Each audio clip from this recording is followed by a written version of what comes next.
जय यीशु प्रभु यीशु के अति सामर्थ्यवान नाम पर मेरे सभी प्रियजनों को फादर और एक बार अभिवादन करते हैं और बाइबल तीर्थ यात्रा के 285वां दिन में स्वागत करते हैं। हम मनन करते हैं आज प्रवक्ता ग्रंथ के अध्याय 23 पर, साथ साथ यिर्मयाह के 11-12 अध्यायों पर और मत्ती के सुसमाचार के अध्याय 25, पूरे 4 अध्याय। प्रवक्ता ग्रंथ के 23वां अध्याय बहुत ही सुंदर, बहुत ही महत्वपूर्ण एक अध्याय है, क्योंकि बहुत सुंदर शिक्षा इस अध्याय हमको देते हैं। 3 मुख्य संदेश इसमें पाए जाते हैं। पहला संदेश एक सुंदर प्रार्थना है। पुराने विधान में जितने प्रार्थनाएं हम लोग देखते हैं बाइबल में, उसमें बहुत ही महत्वपूर्ण प्रार्थनाओं में एक अति सुंदर प्रार्थना। वास्तव में ये प्रार्थना पिछले अध्याय के 22वां अध्याय के आखिरी वचन से शुरू है, 33वां वचन। ये आत्म संयम के लिए एक प्रार्थना है। जीभ पर नियंत्रण दीजिए, साथ में मेरे विचारों पर कोड़ों का एक अंकुश लगाइए, ऐसा प्रार्थना है, जिससे मेरे हृदय पर प्रज्ञा का अनुशासन हो, जिससे मेरे अपराधों की अनदेखी ना हो, मुझे अपने पापों का दंड दिया जाए। समय पर पापों का दंड क्यों हमको मिलते जाए, कहीं ऐसा ना हो कि मेरे अपराधों में वृद्धि हो, नहीं तो क्या है, मैं पाप पर पाप करता जाऊंगा। इसलिए मुझे सुधारते जाना, मेरे पापों की संख्या बढ़ती न जाए और इस तरह मैं विरोधियों के हाथ में ना पड़ूं। इस तरह की एक सुंदर प्रार्थना। वचन 4, प्रभु मेरे जीवन के पिता और ईश्वर, मुझे उनके वश में ना होने दे, यानी पाप के वश में। मुझ में अहंकार न आने दे, लालच मुझसे दूर कर, मुझ पर पेटूपन और वासना का अधिकार न होने दे, मुझे प्रबल मनोवेगों का शिकार न बनने दे। इस तरह की एक सुंदर प्रार्थना हम लोग देखे हैं। उसके तुरंत बाद 7 से लेकर 20 तक के वचनों में जीभ पर नियंत्रण की बात फिर से बताई गई है।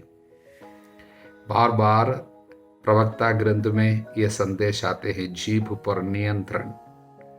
इसमें कई बातें बताए गए हैं, जैसा कि निंदा करने के बारे में और घमंड का शब्द, निंदा का शब्द। वचन कहता है, जो मुंह को वश में रखने की शिक्षा का पालन करता है, ऐसे व्यक्ति कभी नहीं फंसेगा। इसका मतलब अनेक पापों से बचाने वाली चीजें जीभ पर नियंत्रण है। तो इसलिए निंदा के बारे में, घमंड का शब्द पर शपथ खाने की आदत, बार बार शपथ खाते हैं, उसके विषय में बताया गया है। शपथ खाने वालों को विपत्ति जरूर मिलेगी, उसके विषय में बताया। उसके बाद वचन 15 से, एक ऐसी भाषा होती है जो मृत्यु दंड के योग्य है। मृत्यु दंड के योग्य एक भाषा के बारे में बोलते हैं, वो क्या है मालूम? वचन 17, अपने मुंह को अश्लील बातों का आदि न बनने दो। अश्लील बातचीत, शायद फोन के जरिए या किसी से कुछ लोग बराबर अश्लील बातें बोलते हैं। आजकल अश्लील बातों की लत लग चुके हैं। इस प्रकार पाप शब्द के द्वारा पाप करते जा रहे हैं, इसलिए उनसे बचे रहने के लिए बोलते हैं। वचन 20, जो अश्लील बातचीत का आदी बन गया वो जीवन भर सभ्य नहीं बनेगा। मतलब जीवन भर पवित्र आत्मा का अभिषेक उस व्यक्ति को नहीं मिलेगा, इसमें लिखा है। और आगे अंतिम संदेश, तीसरा संदेश, व्यभिचार की भयानकता के बारे में। व्यभिचार एक ऐसी विपत्ति है जो आदमी को जला देता है। वचन कहता है, जो मनुष्य अपना शरीर व्यभिचार को अर्पित करता है वो तब तक नहीं संभलेगा जब तक आग उसे जला ना दे। आग उसे जला ना दे, आग जला देता है। इस तरह खतरनाक चीज है ये व्यभिचार, शरीर का पाप। इसके द्वारा परिवार पर बहुत बड़ी विपत्ति आती है और पीढ़ियों पर उसका असर चला जाता है। बच्चे अच्छे नहीं रहेंगे, संतान दुखी रहेंगे, पुत्र जड़ नहीं पकड़ेंगे, टहनियाँ फल उत्पन्न नहीं करेंगे। इस तरह से बताया गया। इसका मतलब ये, इसके द्वारा परिवार पे एक बंधन आ जाता है, पीढ़ियों पे उसका असर चला जाता है, वासना का दुर्बोध पीढ़ियों में चली जाती है। इसलिए हमें सावधान रहनी है। इस तरह 3 संदेश इस अध्याय में हम प्रभु को धन्यवाद दें। यिर्मयाह के ग्रंथ अध्याय 11 मुख्य रूप से दो संदेश, एक विधान भंग के कारण लोगों के ऊपर आने वाली विपत्तियां, दूसरी बात एक षड्यंत्र, नहीं, दो षड्यंत्र के बारे में, दो षड्यंत्र के बारे में यहां पर संदेश है। हम देखेंगे क्या क्या है। सबसे पहले विधान भंग के बारे में। यिर्मयाह के द्वारा प्रभु लोगों से कहते हैं, यूदा के लोग, यरूशलेम के निवासियों ने प्रभु के विधान को भंग किया। ये विधान प्रभु ने इस्राएलियों के साथ निर्धारित किया था। मिस्र देश की गुलामी से उनको छुड़ाने के बाद सिनाई पर्वत से प्रभु ने ये विधान मूसा के जरिए इस्राएलियों के साथ निर्धारित किया था। उस विधान के अनुसार इस्राएली अविभक्त हृदय के साथ प्रभु की सेवा करेंगे, प्रभु की आराधना करेंगे, उनके सारी कहनाएं मानते जाएंगे, आज्ञा पालन। तब प्रभु क्या करेंगे, इज़राइल के सारी ज़रूरतों को, आध्यात्मिक हो या उनके इस दुनिया की ज़रूरतें हो, शत्रुओं से लड़ने की बात हो, भोजन की बात हो, सब कुछ, सारी ज़रूरतों को प्रभु पूरा करेगा। युद्ध प्रभु स्वयं करेगा, प्रभु के अपने लोग कहलाएंगे। हालेलुया। उस समय इस्राएली लोगों ने ये घोषणा प्रभु के सामने किया था, जो भी प्रभु बोले हैं उन सारी बातों को हम लोग सुनते जाएंगे और कहना मानते रहेंगे। लेकिन अब प्रभु कहते हैं, इन्होंने विधान को भंग किया, अन्य देवताओं की पूजा कर रहे हैं। हालेलुया। और प्रभु कहते हैं, विधान जब निर्धारित किया था उसमें प्रभु ने उस समय कुछ श्राप की बातें उस समय निर्धारित किए थे, बताए थे। जो आज्ञा भंग यानी विधान का भंग करने वालों के ऊपर पड़ने वाली विपत्तियों का विवरण भी उस समय प्रभु किया था। विधि विवरण ग्रंथ के अध्याय 27 में 15 से लेकर 26 तक हम लोग इस बात को पढ़े। श्राप किसके ऊपर आ जाएंगे, क्या क्या करने से श्राप आएगा। अब प्रभु इस अध्याय में उनसे कहते हैं कि विधान के उल्लंघन के सब परिणाम अब आपको भुगतना ही पड़ेगा, क्योंकि उस समय जो भी बातें निर्धारित किया था विधान भंग करने पर क्या क्या बातें होगी, वो सब आपके ऊपर अब आ ही जाएगी, वो विपत्तियां। ये पहला संदेश के रूप में इस अध्याय में है। दूसरी बात प्रभु कहते हैं 9 से लेकर वचन में, प्रभु ने फिर से कहा, यूदा के लोगों और यरूशलेम के निवासियों ने षड्यंत्र रचा है। पहला षड्यंत्र प्रभु के विरुद्ध एक षड्यंत्र, और षड्यंत्र क्या है, उन लोग ऐसा षड्यंत्र रचा कि हम लोग प्रभु के खिलाफ जाएंगे, उनकी बातें नहीं मानेंगे और अन्य देवताओं के पीछे जाएंगे। ये एक रूपक है। जब प्रभु कहते हैं इन्होंने षड्यंत्र रचा, शायद ऐसा नहीं है कि मानो लोग सब इकट्ठे होकर ऐसा फैसला लिया हम लोग सब प्रभु के खिलाफ जाएंगे, ऐसा तो नहीं है। शायद ये षड्यंत्र दुष्ट आत्मा शक्तियों ने रचा होगा इस्राएलियों के लिए, लेकिन लोग ऐसा व्यवहार करते हैं मानो उन लोगों ने एक षड्यंत्र रचा, क्योंकि हर एक व्यक्ति, यहाँ तक कि पुरोहित भी, नबी भी, बड़े लोग, छोटे लोग, सब के सब पाप पर पाप करता जा रहा है। इसको देखकर प्रभु को लगा, प्रभु कहते हैं मानो इन लोगों ने एक गठ षड्यंत्र रचा है, प्रभु के खिलाफ कार्य करने का एक षड्यंत्र रचा है, इसलिए इनके ऊपर विपत्ति पड़ेगी। दूसरे एक और षड्यंत्र के बारे में प्रभु ने मुझे सावधान किया तो मैं जान गया। वचन 18, उसने उनका षड्यंत्र मुझ पर प्रकट किया। मैं तो वध के लिए ले जाए जाने वाली मेमने के सदृश भोला भाला था। पहले मुझे कुछ नहीं मालूम था। यिर्मयाह कह रहे, यीशु की तरह, वध के लिए ले जाए जाने वाली मेमने की तरह वो भोला भाला था। उसको कुछ पता ही नहीं था कि लोग उनके खिलाफ ऐसा कर रहे, लेकिन प्रभु ने उनको इसके विरुद्ध सावधान किया। प्रभु ने कहा, और इसने जान गया क्या है कि वहाँ के लोग इनके विरुद्ध कहांगे। अनातोत करके एक जगह है, वो जगह वास्तव में वचन 21, अनातोत के निवासी मुझे मारना चाहते हैं और मुझसे कहते हैं, प्रभु के नाम पर भविष्यवाणी मत करो, नहीं तो हम अपने हाथों से तुम्हारा वध करेंगे। ये अनातोत वास्तव में यिर्मयाह के अपना गांव है। यिर्मयाह का जहाँ जन्म हुआ उस गांव का नाम है अनातोत। उस अनातोत के लोग इनको मारना चाहते, देखिए अपने ही देश निवासी उनको मारना चाहते थे। हालेलुया।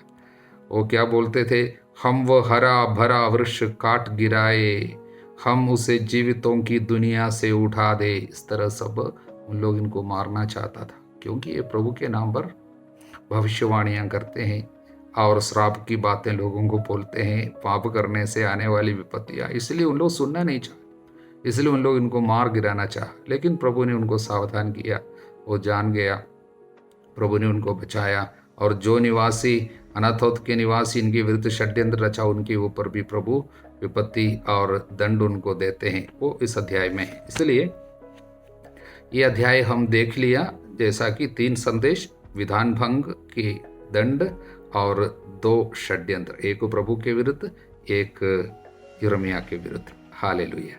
12वां अध्याय में मुख्य रूप से एक सवाल और उसका जवाब है। सवाल यिर्मयाह का है, प्रभु से है। उसका सवाल ही है, प्रभु दुष्टों को अपने कार्यों में क्यों सफलता मिलती है? हालेलुया। इसका प्रॉब्लम यही था, why this wicked people are enjoying prosperity. Hallelujah. उन लोग क्यों आगे बढ़ते हैं, उन लोग प्रॉस्पर क्यों होता है, उनको सफलता क्यों मिलती है, जबकि मेरे जैसे बेचारे लोगों को, प्रभु भक्तों को सहना पड़ता है, लोग खिलाफ है। हालेलुया। यही उसका प्रश्न है।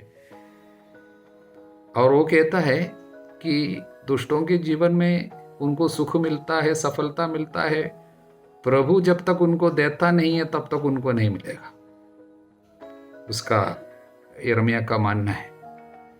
और प्रभु उनको दंड नहीं देता समय पर, इसलिए उसका असर, उन पापियों का असर पूरे समाज में केवल नहीं, पृथ्वी पर भी उसका असर है।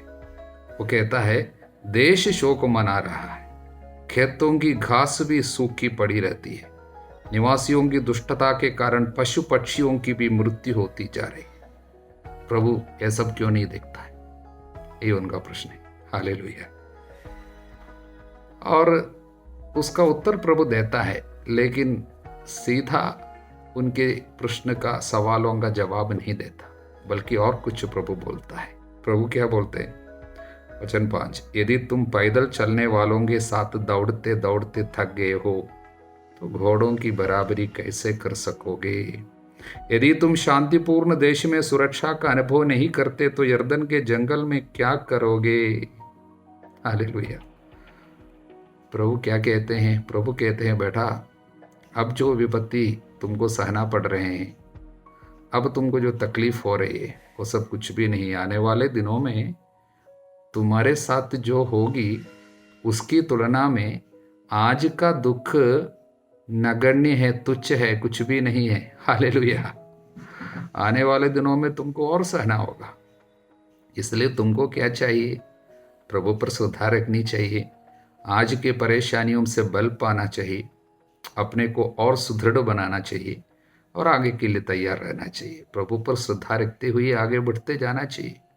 इसलिए प्रभु ये एक रूपक इस्तेमाल करते हैं कि अभी तुम्हारे साथ जो हो रहा है, मानो पैदल चलने वालों के साथ तुम चल रहे हो, उनके साथ दौड़ते दौड़ते थक गए हो, तो घोड़ों की बराबरी, मतलब घोड़ों के साथ तुमको दौड़ना होगा। अभी तो अनातोत में है, बाद में तुमको यरूशलेम में जाना पड़ेगा, वहाँ पर इनके साथ वास्तव में हम देखेंगे उनके साथ क्या क्या होगा। कारागृह में भी रहना पड़ रहा है, काफ़ी तकलीफ होते हैं। अभी की तुलना में आने वाले दिनों में उनको बहुत सहना पड़ता है। ये सब प्रभु क्यों कह रहे हैं? जब उन्होंने तकलीफ के बारे में और पापियों को उन्नति हो रही है उसके विषय में जब शिकायत किया, प्रभु उनको ये बातें समझा रहे हैं। प्रभु की रास्ता कुछ अलग है।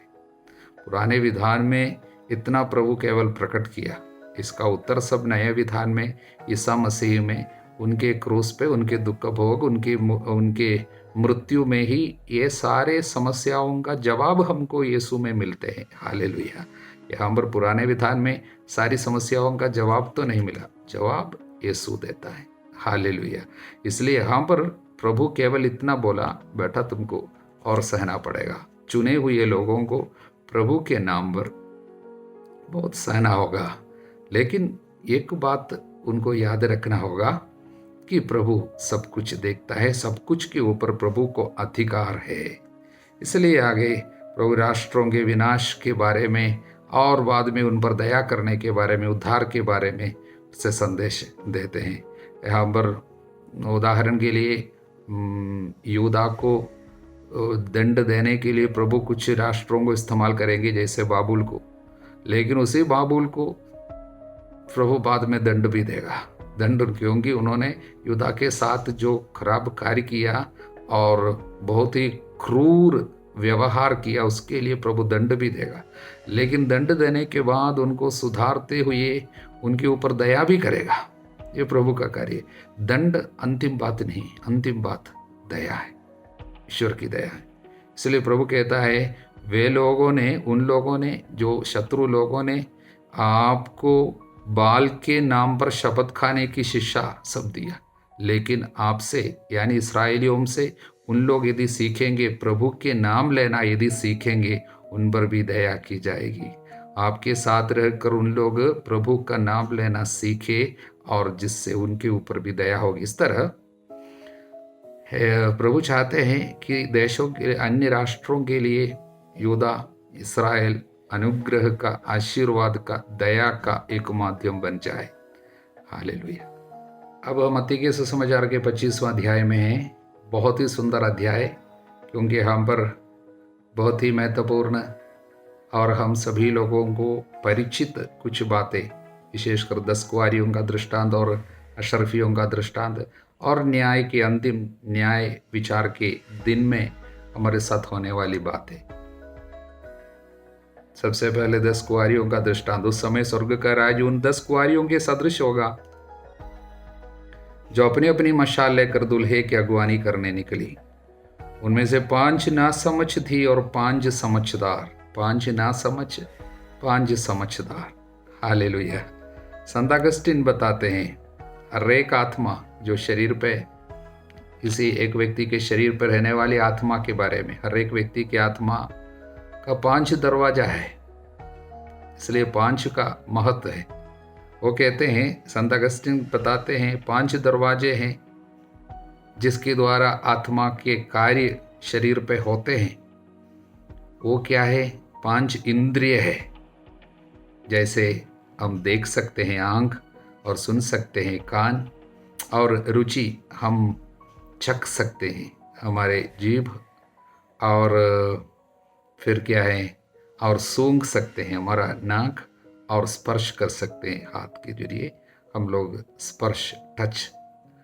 ये 5 इंद्रियों को भलाई के लिए जो इस्तेमाल करते हैं, उदाहरण के लिए बुरे चीज़ें देखने से परहेज करना, आंखों को केवल अच्छी चीज़ें देखने के लिए इस्तेमाल करना, कानों से केवल अच्छी बातें सुनना, बुरी चीज़ें सुनने से परहेज करना, अच्छा स्पर्श करना, पवित्र स्पर्श, और नाक जो है अच्छी बातें यानी प्रभु का सुगंध को, वचन के सुगंध को सूंघ सके, और हमारे रुचि अच्छी बातों की रुचि ले। हालेलुया। चख कर देखो प्रभु कितना भला है। इस तरह ये 5 इंद्रियों के अच्छे कार्य के लिए इस्तेमाल जो करते हैं वो है 5 पवित्र कुंवारी। हालेलुया। इसलिए संत अगस्तिन का इसको समझाने की तरीका यही है कि हम लोग भी हमारे 5 इंद्रियों को पवित्र रीति से प्रभु के कार्य के लिए इस्तेमाल करते हुए ये 5 समझदार कुंवारियों की तरह बनना। हालेलुया। और यहाँ पर संदेश प्रभु देते हैं कि मशाल होना काफ़ी नहीं है, मशाल पे तेल होना जरूरी है। सुंदरता होना काफ़ी नहीं है, सुंदरता पे आशीर्वाद होना जरूरी है। पैसा होना काफ़ी नहीं है, पैसे पे अभिषेक होना जरूरी है। घर में इस्तेमाल करने वाले हर एक चीज़ पर आशीर्वाद, क्योंकि आशीर्वाद के बिना बाकी सब कुछ केवल मशाल मात्र है, तेल नहीं होगा।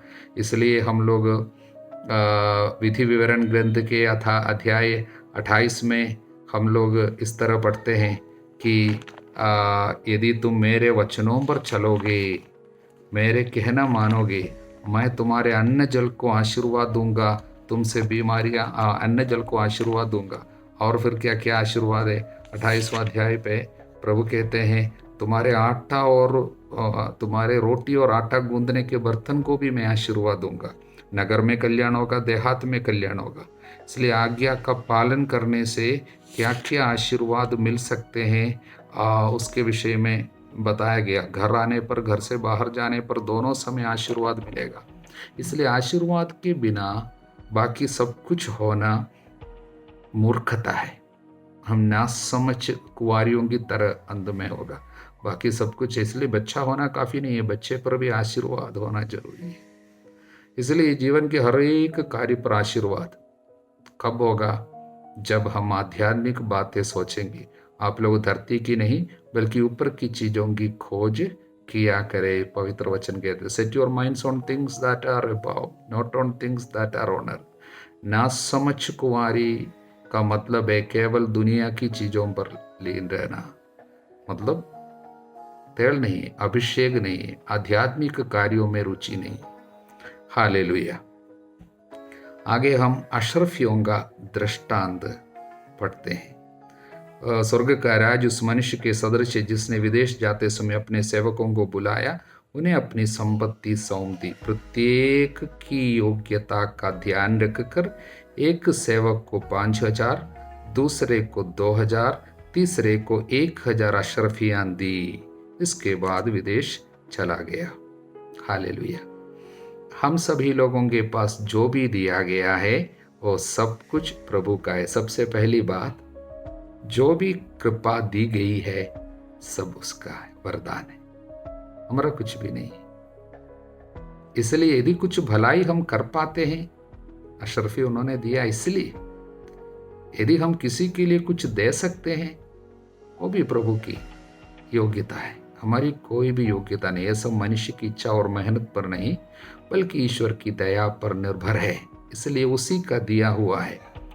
और किसी को प्रभु कुछ ज़्यादा देता है, किसी को कम देता है। हालेलुया। लेकिन उदाहरण के लिए 5 जिनको दिया गया वो 5 अशरफी और कमाए, और प्रभु ने उनसे क्या कहा? या इसी तरह जिसे 2,000 अशरफियाँ मिली उसने और 2,000 कमा ली। जब बहुत समय बाद सेवकों के स्वामी ने लौटकर उनसे लेखा लिया, इसका मतलब सब कुछ का लेखा जरूर देना पड़ेगा। जिसे 5,000 अशरफियाँ मिली थी उसने और 5,000 लेकर कहा, स्वामी आपने मुझे 5,000 अशरफियाँ सौंपी थी, देखिए मैंने और 5,000 कमाई। उसने क्या कहा? स्वामी ने कहा, शाबाश भले और ईमानदार सेवक, तुम थोड़े में ईमानदार रहे, मैं तुम्हें बहुत पर नियुक्त करूंगा, अपने स्वामी के आनंद के सहभागी बनो। देखिए, और इसके बाद वो आया जिसे 2,000 अशरफियाँ मिली, उसने भी कहा 2,000 और कमाए। उसके स्वामी ने उनसे कहा, शाबाश भले और ईमानदार सेवक, तुम थोड़े में ईमानदार रहे, मैं तुम्हें बहुत पर नियुक्त करूंगा, अपने स्वामी के आनंद के सहभागी बनो। देखिए, दोनों का पुरस्कार एक ही है। हालेलुया। जितना ज़्यादा कमाया, जिसने ज़्यादा कमाया, जिसने 2 पाने के बाद और 2 कमाया, उसको भी पुरस्कार एक ही है। हालेलुया। इसलिए कभी शिकायत नहीं करना, उसको ज़्यादा मिला है, हमको थोड़ा मिला है। आपके थोड़े के अनुसार आप सेवा करिए, पुरस्कार एक ही मिलेगा। ज़्यादा जिनको दिया गया उनसे ज़्यादा मांगा जाएगा, थोड़ा जिनको दिया गया उनसे थोड़ा ही मांगा जाएगा, पुरस्कार एक ही मिलेगा। हालेलुया। संत ग्रीगरी के अनुसार जिसने अपना धन भूमि में छिपा दिया, वो व्यक्ति उन लोगों का प्रतीक है जो अपने सब कुछ, इस दुनिया में जो कुछ उनको मिला है वो सब कुछ इस दुनिया के कार्य के लिए केवल इस्तेमाल करता है, आध्यात्मिक कार्यों में नहीं लगाता, ईश्वर के कार्यों में कुछ नहीं लगाता। अपना धन हो या अपना समय हो, अपनी खूबियां हो, वो सब कुछ इस दुनिया के कार्यों में लगाया, ईश्वर के राज्य के लिए, आध्यात्मिक कार्यों के लिए, अपनी आत्मा की बातों के लिए, दूसरों की आत्मा की मुक्ति के लिए कुछ भी इस्तेमाल नहीं किया। ना समय दिया, ना संपत्ति दिया। ऐसे लोग, उनका प्रतीक है ये व्यक्ति जिसने ये भूमि में धन छिपा लिया। हालेलुया। आगे ओरिजन इसी प्रकार कहता है कि ईश्वर के प्राप्त वरदानों को दूसरों की आत्मा की मुक्ति के लिए जो इस्तेमाल नहीं करता है, ऐसा व्यक्ति श्रापित होगा अंत में। हालेलुया। वो छिपाता है, प्रभु की महिमा के लिए कुछ नहीं करता है। यहाँ पर देखिए वो आकर क्या बोलता है, प्रभु स्वामी, मुझे मालूम था कि आप कठोर है, आपने जहाँ नहीं बोया वहाँ लूनते हैं, जहाँ नहीं बिखेरा वहाँ बटोरते हैं। ईश्वर के बारे में भी उसकी एक नकारात्मक सोच है। हालेलुया। कोई भलाई नहीं देखता, प्राप्त वरदानों के लिए कोई धन्यवाद नहीं है, कोई कृतज्ञता नहीं है, पूरा नकारात्मक, नेगेटिव। हालेलुया। कोई खुशी नहीं है। उनके पास कुछ जो मिला है उसके लिए वो कुछ अच्छा नहीं पाता है। हालेलुया।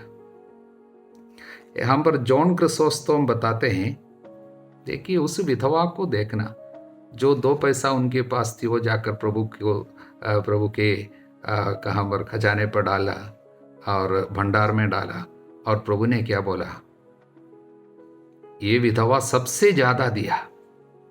और संत क्रिसोस्टोम बताते हैं, आप तो उस विधवा से गरीब तो नहीं, वो विधवा के पास पूरे जीविका के लिए केवल 2 पैसा दी, वो भी प्रभु के कार्य में लगा दिया। तब तो प्रभु ने उनको कितना सराहा था, बोला ये सबसे ज्यादा दिया। हालेलुया। बाकी लोग हजारों दिया, लेकिन इसने केवल 2 पैसा दिया। प्रभु कहता है ये बड़ी ज्यादा दिया। हालेलुया। इसी तरह आपके पास कुछ थोड़ा है, भले कार्य के लिए, प्रभु के कार्य के लिए उत्साह के साथ इस्तेमाल करें। यहाँ पर कोई उत्साह नहीं, यहाँ पर एकदम शिथिलता है। प्रभु के कार्य में शिथिलता, यानी कोई उत्साह नहीं। इसलिए वचन में हम लोग बाद में यिर्मयाह के ग्रंथ में बाद में देखने वाले हैं, जो प्रभु के कार्य में शिथिलता दिखाता है वो व्यक्ति अभिशप्त है। यिर्मयाह के 48वां अध्याय वचन 10, वो व्यक्ति अभिशप्त है जो प्रभु के कार्य में शिथिलता दिखाता है, ठंडा ठंडा है। इसलिए प्रभु इनको क्या बोलता है, दुष्ट और आलसी सेवक। आलसी है, प्रभु के कार्य में कोई उत्साह नहीं है। और क्रिसोस्टोम बताते हैं पेत्रुस और योहन ये सब अनपढ़ थे, कोई पढ़े लिखे नहीं, फिर भी कितना उत्साह था प्रभु के कार्य के लिए। आप लोग कम से कम पढ़े लिखे हैं तो प्रभु के लिए कितना करते हैं आप। वचन आप पढ़े हैं, पढ़ सकते हैं। कितने अनपढ़ लोग प्रभु के लिए इतना उत्साह के साथ सेवा करते हैं। हालेलुया। इस तरह हमें प्राप्त वरदानों के लिए धन्यवाद देना और प्रभु के लिए उत्साह दिखाना, ईश्वरीय कार्यों में, आध्यात्मिक कार्यों में उत्साह दिखाना, भले ही हमारे पास थोड़ा है, वो थोड़ा प्रभु के लिए इस्तेमाल कीजिए। पुरस्कार एक ही होगा। जिन्होंने शायद दूर दूर जाके देश विदेशों में वचन सुनाया, आप जा नहीं पाए, आप अपने पड़ोसी के पास जाकर प्रभु के बारे में 2 शब्द बोला। जो देश विदेश में घूमकर वचन सुनाते, उनको और आपको मिलने वाला पुरस्कार एक होगा। हालेलुया। इसलिए जितना हमसे हो सके उतना प्रभु के लिए हम दे। ज्यादा देने के लिए नहीं है, थोड़ा है, थोड़ा से प्रभु के लिए करिए, ये प्रभु चाहता है। प्रभु को धन्यवाद। और अंत में न्याय का दिन, जरूर वो दिन आएगा। हालेलुया। वह मानव पुत्र सब स्वर्गदूतों के साथ महिमा सहित आएगा। वो अपने महिमा में सिंहासन पर विराजमान होगा। जब पहली बार प्रभु आया, महिमा को छिपा के आया था। फटे पुराने कपड़ों से लपेटे हुए एक शिशु की तरह गौशाले पे आया, महिमा को छिपाया था। लेकिन दोबारा आएगा, महिमा सहित आएगा और महिमा में सिंहासन पर विराजमान होगा, स्वर्गदूतों के साथ आएगा। सारे राष्ट्र उनके सम्मुख एकत्र किए जाएंगे। सभी राष्ट्र, आज जितने भी राष्ट्र प्रभु के खिलाफ है, प्रभु की निंदा करते हैं, प्रभु के वचन की घोषणा का विरोध करते हैं, उन सभी लोगों को उनके सामने लाया जाएगा। विश्वास करना, सब कोई प्रभु को देखेगा, महिमा में सिंहासन पर देखेगा। तब प्रभु के लिए जीवन बिताने वाले, इस दुनिया में रहते समय प्रभु के लिए दुख भोगने वाले सब कितने हर्षित होंगे, हम सब कितने उल्लसित होंगे। हालेलुया। और प्रभु को प्यार करने वाले लोग उसको आंखों के सामने देखकर कितने उत्साह, कितने उल्लसित होंगे हम। तब प्रभु क्या करेंगे, संतों को सब एक साइड में एकत्रित करेगा, अपने दाहिने रखेगा। हालेलुया। जो प्रभु पर विश्वास करते हुए ये जीवन बिताए और मर चुके हैं, वे सब के सब दाहिने आ जाएंगे। और प्रभु, मेरे पिता की कृपा पात्रों, आओ उस राज्य के अधिकारी बनो जो संसार के प्रारंभ से तुम लोगों के लिए तैयार किया। और उनको बताया गया जाएगा, तुमने ये सब किया। तब लोग पूछेंगे, हमने ये सब कब आपके लिए किया? तो प्रभु क्या बोलेंगे, राजा क्या बोलेंगे, मैं तुम लोगों से कहता हूं, तुमने मेरे इन भाइयों में से किसी एक के लिए, चाहे वो कितना ही छोटा क्यों ना हो, जो कुछ किया तुमने मेरे लिए किया। हालेलुया। अंत में प्रभु केवल एक ही बात पूछेगा, क्या तुमने प्यार किया? क्या तुमने सेवा किया? इन नन्हों में किसी के लिए तुमने जो कुछ किया, प्रभु के लिए किया। प्रियजनों, समय शायद बहुत कम होगा हमारे पास, हमारे भाई बहन तो हमारे साथ है। कितना उत्साह के साथ, कितने आग्रह के साथ, कितने प्यार के साथ हमें उनकी सेवा करनी चाहिए। इन नन्हों में प्रभु को देखकर सेवा करनी चाहिए। उस दिन को आंखों के सामने रखना, जब वो राजा आएगा, महिमा सहित आएगा, और हम लोगों को अपने सारे कर्म के लिए लेखा देना पड़ेगा उनके सामने। उस समय यदि उनके दाहिने रहने का अगर हमको मौका नहीं मिलेगा तो कितनी बड़ी विपत्ति होगी। इसलिए जब मौका मिला है, वचन हमको बताता है, जब आपको समय मिला है, जब आपको अवसर मिला है, भलाई करते जाए। भलाई करते करते हिम्मत न हारे। जितना हमारे पास है वो सब दूसरों की सेवा में इस्तेमाल करे, बड़े प्यार से मेहनत करे। जैसा कि परदेशी बनकर प्रभु आता है, नंगा बन के प्रभु आते हैं, बीमार होके प्रभु आते हैं, बंदी होके प्रभु आते हैं। हालेलुया। कितनी सेवा हमें करनी चाहिए। इसलिए प्रभु केवल यही प्रश्न पूछेगा, क्या तुमने प्यार किया मुझे? तो हम बोलेंगे, हमने आपको बहुत प्यार किया था, इसलिए हम बराबर पिता पुत्र करता था और आपका क्रूस धारण करता था। सब काफी नहीं है। इन नन्हों में किसी के लिए तुमने क्या क्या किया? उनके लिए जो कुछ भी किया, मेरे लिए किया, मैंने कहा था। प्रभु बोलेंगे, अभी हमारे पास कोई दूसरा एक्सक्यूज नहीं है ये बोलने के लिए कि हमको नहीं पता था, हमको मालूम नहीं था। ऐसा है, ये वचन जिन्होंने भी पढ़ा है उनको मालूम होना चाहिए। अब ईश्वर के राज्य में प्रवेश होने के लिए, जब राजा आएंगे, महिमा सहित आएंगे, उनके दाहिने खड़े होने के लिए हमको क्या करना होगा, हम सभी लोगों को मालूम है। बस इतना कार्य करना। हालेलुया। भले समारी का दृष्टांत सुनाकर प्रभु ने उनसे कहा, तुम भी जाके वैसा करो। ईश्वर के राज्य में प्रवेश करने के लिए मुझे क्या करना होगा पूछने आया था। प्रभु अंत में क्या बोला, तुम भी जाके उसी तरह करो, भला समरी की तरह।